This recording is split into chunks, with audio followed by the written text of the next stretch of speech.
ఎమ్మెగనూరు పట్టణం నంద్యాల జిల్లా ముచ్చిమర్రి గ్రామానికి చెందిన మైనర్ బాలిక వాసంతిపై అత్యాచారం చేసిన కిరాతకంగా హత్య చేసిన మానవ మృగాలను కఠినంగా శిక్షించాలని, వాసంతి తల్లిదండ్రులకు వాసంతి మృతదేహాన్ని అందించాలని భారీ ఎత్తున సంఘీభావన శాంతి ర్యాలీ నిర్వహించిన జర్నలిస్టుల సంఘాలు, ప్రజా సంఘాలు, ప్రభుత్వ జూనియర్ బాలికల కళాశాల నుండి వైఎస్ఆర్ సర్కిల్, సోమప్ప సర్కిల్, తహసీల్దార్ కార్యాలయం వరకు ర్యాలీ నిర్వహించి మానవ మృగాలను కఠినంగా శిక్షించాలని తహసీల్దార్కు వినతి పత్రం అందజేసిన జర్నలిస్టుల సంఘాలు, ప్రజా సంఘాలు, బాలిక విద్యార్థులు డిమాండ్ చేశారు. జిల్లా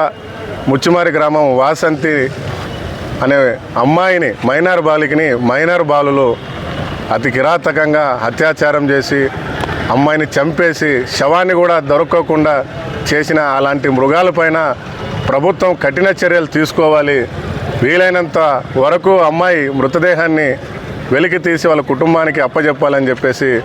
అలాగే ఆ కుటుంబాన్ని అన్ని రకాలుగా ఆర్థికంగా 30 లక్షల ఎక్స్గ్రేషియాతో పాటు ఆ కుటుంబంలో ఉద్యోగము, ఇల్లు ప్రభుత్వం కల్పించాలని, ఆ మృగాలకు పోలీస్ శాఖ వారు కఠినమైన చర్యలు తీసుకోవాలని చెప్పేసి ఈరోజు కర్నూలు జిల్లా ఎమ్మెగనూరులోని విద్యార్థి, యువజన, జర్నలిస్టు మరియు ప్రజా సంఘాలు, కుల సంఘాలు అన్నీ ఏకమై జేఏసీగా ఏర్పడి భారీ ర్యాలీ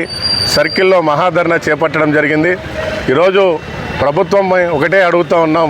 ఇలాంటి ఎన్నో చట్టాలు వచ్చినప్పటికి కూడా మహిళలపైన, బాలికలపైన, మైనర్ బాలికలపైన దాడులు, అత్యాచారాలు జరుగుతూనే ఉన్నాయి. కాబట్టి రాబోయే రోజుల్లో ప్రభుత్వాలు కూడా కఠినమైన చర్యలతో పాటు వాళ్ళలో సామాజిక స్పృహ,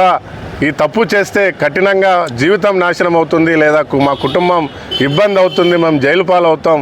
అనే రకంగా ఒక మోటివేషన్ క్లాసులు విద్యార్థి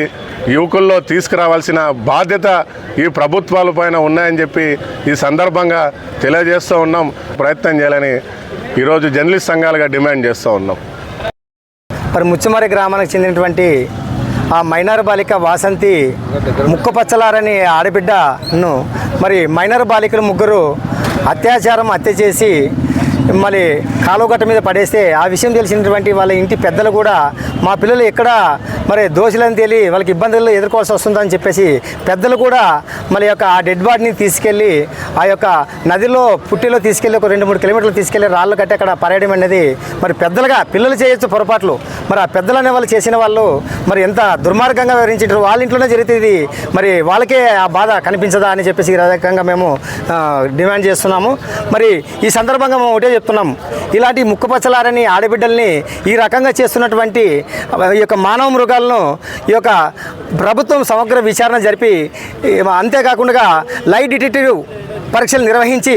మరి నిజాలను నిగ్గు తేల్చి మరి యొక్క దోషులను కఠినమైనటువంటి శిక్షలు పడేలా చేయాలని చెప్పేసి ఈ రకంగా ప్రభుత్వాన్ని డిమాండ్ చేస్తూ, మరి అదేవిధంగా ఆ బాలిక కుటుంబానికి కూడా చేతిని అందించడానికి ఈ 30 లక్షల రూపాయల ఆర్థిక సహాయంతో పాటు మళ్ళీ ఆ కుటుంబంలో ఒకరికి ఉద్యోగము, మరి ఒక ప్రభుత్వ గృహాన్ని మంజూరు చేసి వేరొక ప్రాంతంలో ప్రభుత్వం నిర్మించవాలని ఈ సందర్భంగా మేము బీసీ సంఘాలుగా డిమాండ్ చేస్తున్నాము. మరి ఇలాంటివి పునరావృతం కాకుండా మరి కఠిన చర్యలు, సాక్షాత్తు హోంమంత్రి మహిళ కావడం వల్ల దీనిపైన ప్రత్యేక దృష్టి పెట్టి మరి యొక్క ప్రభుత్వంలో పై అంటే ముఖ్యమంత్రి స్థాయిలో మాట్లాడి మునుముందు తగిన జాగ్రత్తలు తీసుకోవాల్సిందిగా ఈ సందర్భంగా డిమాండ్ చేస్తూ ముగిస్తున్నాం.